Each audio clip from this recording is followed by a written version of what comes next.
Hey guys, Sean Terry here, flip2freedom.com. Hope you're doing well. Beautiful day.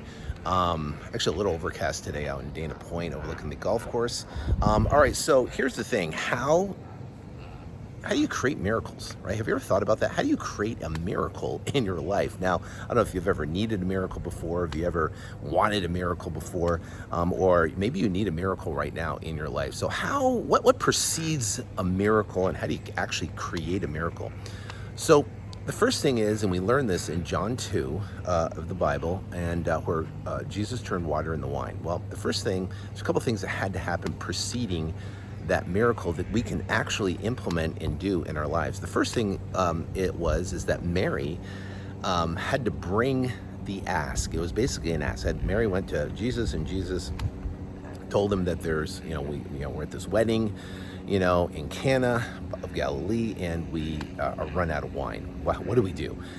So there's an ask that's involved when we got to create a miracle. So we have to ask specifically what we want. Number one, that's number one. Number two is there's something that has to happen that's completely irrational, meaning we have to take an irrational action. And the irrational action was that, first off, Jesus told the servants to fill the jugs. There's 6 jugs that they typically fill with water, and there's some sort of, cleansing thing prior to the wedding. So they were empty, and he told them to fill them with water. Now, their thing is like, okay, what does it have to do with anything? So have you ever had a little voice inside you that is kind of pulling you to do something, or to go somewhere, or to call somebody, or to some sort of action you're supposed to take, but it's completely irrational. It doesn't make sense. Like, why the heck would I take that action? Now, think about these, these servants, and, Mary's sitting there, and they're going, and there's no wine at this wedding, and they're, kind of standing around, and Jesus goes, okay, take water and put them in those 6 cleansing jugs, that holds 20 or 30 gallons of water apiece, right? And so, they did that. They did the request. They actually took the action on faith. They took that action, even though it's completely not rational, they took that action anyways. That's the second thing. So you might have an internal tug or some sort of voice inside that's going to pull you, and it's going to be irrational, and you got to follow it anyways. You got to follow that internal voice anyways. The third thing is that Jesus told the servants to draw the water and bring it to the master of ceremonies. So there had to be some sort of faith with action, meaning they had to actually, believe that it's going to solve the problem. And he had to pull the water out in, something to drink in, and bring it to the master of ceremonies. Well, imagine you're walking around, you're standing at this, this party, whatever, you're married, you're the servants, and you pull this out, and you have this cup of water, right? And you have to bring it over to the master of ceremonies, and you're like, what the heck am I doing this for, right? Why am I taking this stupid action?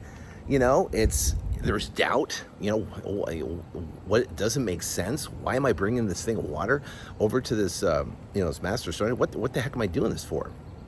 Right? But they took action on faith. And that's a key point. Action on faith. So you have this internal tug to go someplace, and then there's a point where you're going to have to take action on faith. It's almost like, I won't get into that story, but you have to take action on, like, some things, like spending money on marketing when you don't know if you can get a deal yet, right? That's action on faith. So what happened is the master of ceremonies got the glass, took a sip, and it was better wine than was initially served. Now, back in those days, you served the good wine first, and then you serve the okay wine second, because now you have the great wine first, the okay wine second. In this particular case, this wine was better than the good wine. They're like, wait a minute, you're saved the good wine, for last. So here's the interesting thing. The miracle was better than they expected. The miracle was more than they expected. He delivered higher and better than was expected. Not only did he turn water into wine with these 3 steps, but it was better than they thought. It was the best wine. It's the best wine they've ever had. So you might be sitting in your situation in your life right now and you need a miracle. You need a miracle. You want a miracle. You might want to have a job change. You might want to have your wholesaling business take off and you want to get a deal or a seller call you or whatever that might be, the right, thing that's going to turn this thing around for you. You might have a financial situation. You might need a miracle in your health. You might need a miracle with kids, right? And your family, and stuff. So what is going to create that miracle in your life? Well, first off, you have to have an ask. What is the ask? Second off, we've got to take, they got to listen to that internal voice that's going to tug you or bring you somewhere. You just got to be acutely aware of that internal voice. And then when you get to whatever destination the voice leads you, you got to take a potentially irrational action. Maybe not irrational, but illogical is maybe the better word. Illogical action. You take this illogical action that doesn't make any sense. Why would I draw this water out and bring it to the headmaster when I'm bringing them water? Why the heck would I do that? Because you have to have faith.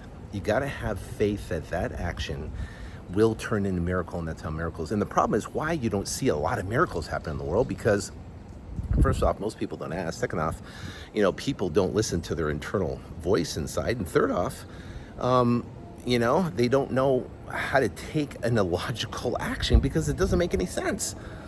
So, make the clear ask, right? Listen to that internal voice and take that, a illogical action and just see what happens. See what happens. See what opens up. See what comes your way.